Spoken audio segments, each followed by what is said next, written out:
Did you ever wonder what happens to a McDonald's after the golden arches go dim? I mean, think about it. We typically only see these restaurants in their prime. Yet there have been thousands upon thousands of McDonald's across the globe, and while some have been torn down for something new, others have been left to sit abandoned. Among them, one was shaped like a UFO, standing on a hill in England before vanishing into memory.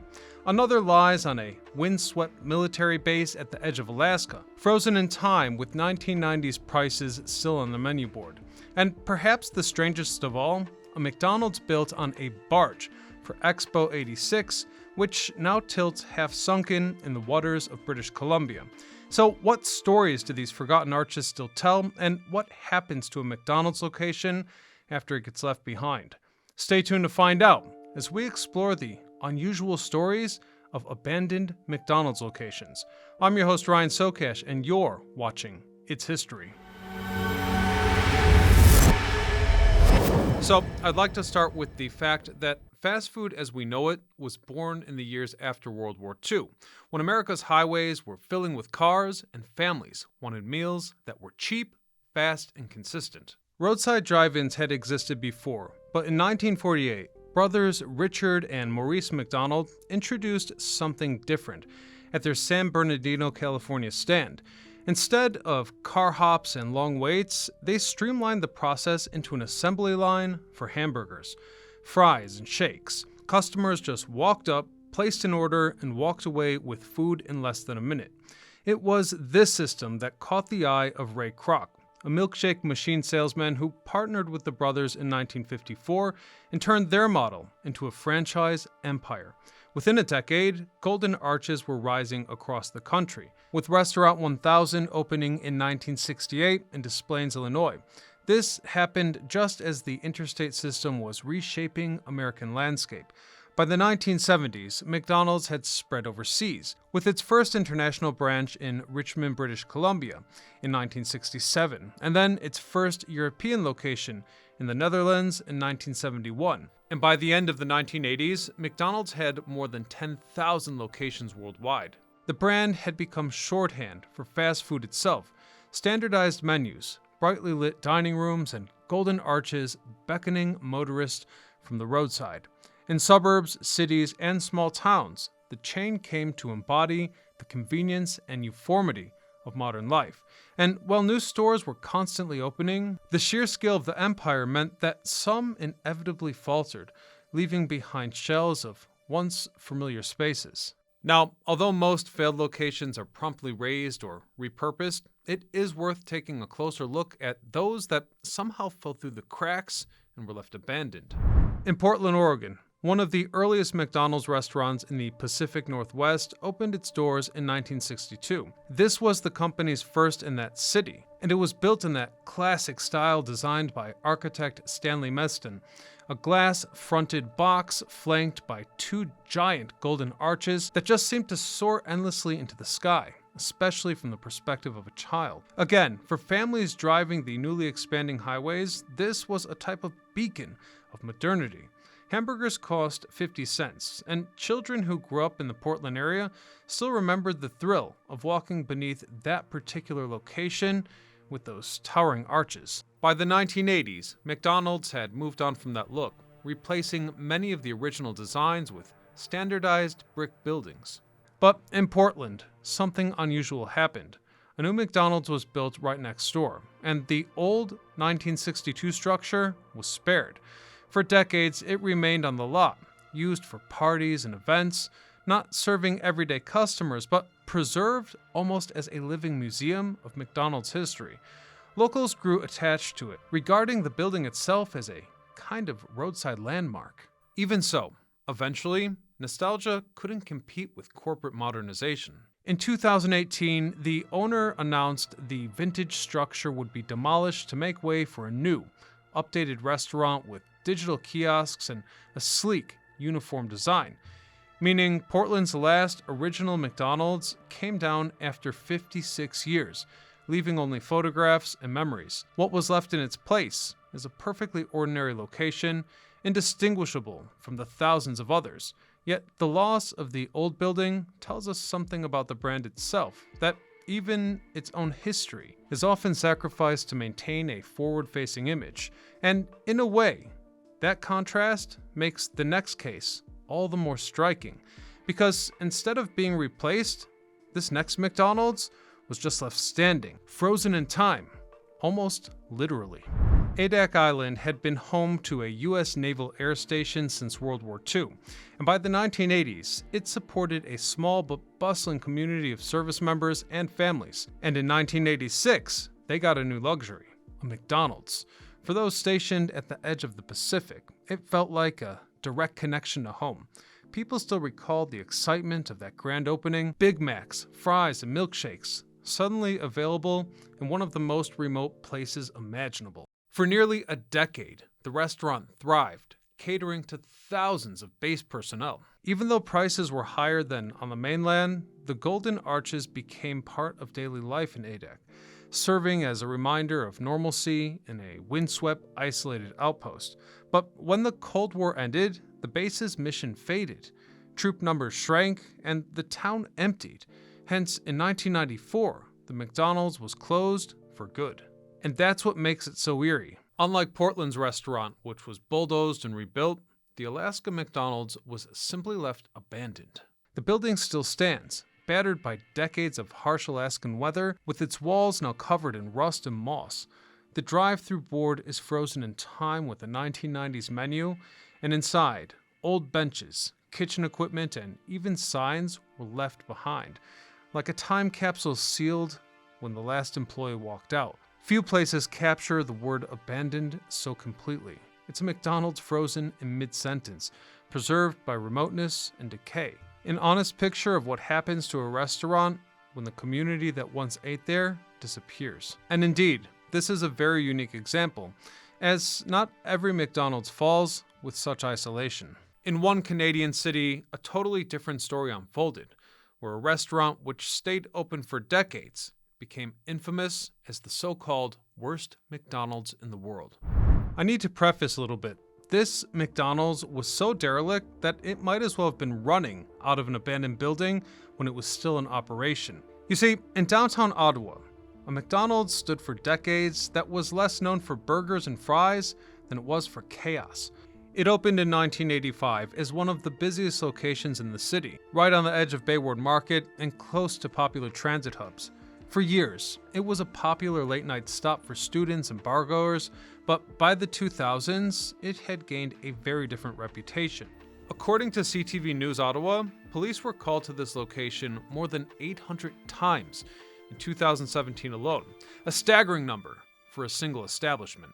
Officers responded to everything from public intoxication to substance use and violent brawls. The most infamous incident came in December of 2013, when a massive fight broke out in the dining room. But here's the thing. In the middle of the brawl, one man reached into his coat and pulled out a baby raccoon. It was all captured on video, and it went viral worldwide, sealing the location's nickname as the world's worst McDonald's. And things went downhill fast from there. By 2019, the franchise cut back its 24-hour service to close at 10 p.m. and hired security guards, but the problems didn't go away. By 2022, police were still being called to the location roughly 150 times a year, according to Global News. Finally, in early 2023, McDonald's Canada confirmed that the location would close permanently, describing it as a business decision, but making no secret that its reputation had become unsalvageable. Locals marked the moment with a mix of relief and nostalgia. CBC News covered a tongue-in-cheek farewell march where residents waved raccoon flags in what was, by all counts, a mock tribute to this notorious location. After the doors finally shut in April of 2023, the building sat dark for several months.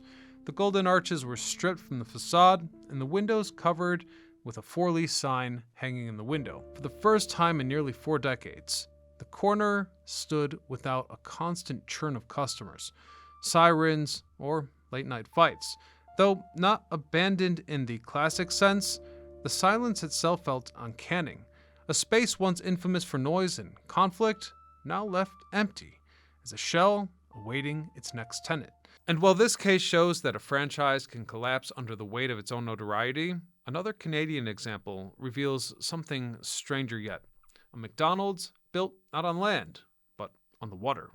In 1986, Vancouver hosted the World Exhibition on Transportation and Communication, or Expo 86, and among the futuristic pavilions was a restaurant unlike any other, officially called the Friendship 500, though it was a fully functional McDonald's. For 6 months, it served tens of thousands of customers on False Creek. The design was sleek, modern, and distinctly optimistic. McDonald's positioned itself not just as a fast food chain, but as a part of a vision for the future. But when the fair closed in October of that year, the McBarge's purpose evaporated. Instead of being repurposed or moved to another city, the 187-foot vessel was towed out of sight and left to drift into obscurity. For a time, it was left in the Burrard Inlet, moored near an industrial site, abandoned and shuttered. Then, it was moved up to the Fraser River, where it would spend the next 3 decades slowly rusting away. A futuristic dream now stranded in the mud. By the late 1980s, the McBarge still looked like a gleaming spaceship by most counts, with its white hull and glass still intact. But by the 2000s, explorers who made their way aboard described something very different. Graffiti-stained walls, paint peeling in long strips, windows cracked under the pressure of storms, and so on. Yet, on the inside, remnants of a working restaurant did remain. Counters where food was once served, kitchen equipment, just gathering dust. In other words, this McDonald's was truly abandoned. Though I should point out that from time to time, schemes did arise to resurrect the vessel. For example, in the early 2000s, a college proposed converting it into a floating campus. Later, private developers suggested everything from a luxury restaurant to a homeless shelter, though none of it happened. According to Vancouver Magazine, it even played a small part in the 2004 film Blade Trinity, doubling as a vampire lair. Yet, outside of just a few brief cameos, the McBarge was left to decay, becoming a local legend glimpsed from the shoreline. And so it was. By the 2010s, the vessel had become an icon of abandonment itself. The locals compared it to a ghost ship, and funny enough, everyone still called it the McBarge, even after the restaurant was long gone, because the concept was unforgettable, a floating fast food franchise moored by time. But then, after nearly 40 years afloat, the McBarge met its final indignity. In March of 2025, it partially capsized, with its white hull tipping into the riverbank mud. A relic that once represented cutting-edge optimism now sat half-submerged, raised into history. Authorities called it a hazard, while historians called it inevitable. To this day, it remains there, rotting, a ruin of Expo 86. Our next story takes us over to England, where a McDonald's once operated inside of what looked like a flying saucer. Officially called the Megatron, the building opened in 1990 as a part of an ambitious plan to launch a chain of sci-fi themed restaurants. On opening night, lasers lit the sky so convincingly that local police received calls about a UFO landing on the edge of town. The next day, crowds poured in to see what was inside the gleaming silver dome. Families found staff members dressed as aliens and robots, presenting menus offering nuclear nuggets and space shakes, and even an early touchscreen ordering system that felt very futuristic in the early 1990s. But novelty couldn't overcome the economics. The project was costly to run, with high staffing expenses and declining foot traffic from the nearby RAF base. Hence, within just 2 short years, the Megatron shut down. That might have been the end of the story here, but McDonald's saw an opportunity. In 1993, they bought the saucer, stripped away the sci-fi decor, and reopened it as the world's only UFO-shaped McDonald's. For several years, it became a roadside attraction in its own right. Travelers stopped not just for burgers, but for the thrill of dining inside a spaceship. Eventually, though, the building's odd shape became more of a burden than a selling point. According to local reports, the curved interior made even simple things like the kitchen's layout a constant problem, to the point that by 2000, McDonald's closed the location for good, leaving behind an unmistakable silver dome on a hilltop. For years, it sat empty, tagged with graffiti and slowly decaying. Preservationists argued that it should be saved as a unique piece of roadside architecture, but in 2008, the Megatron was demolished.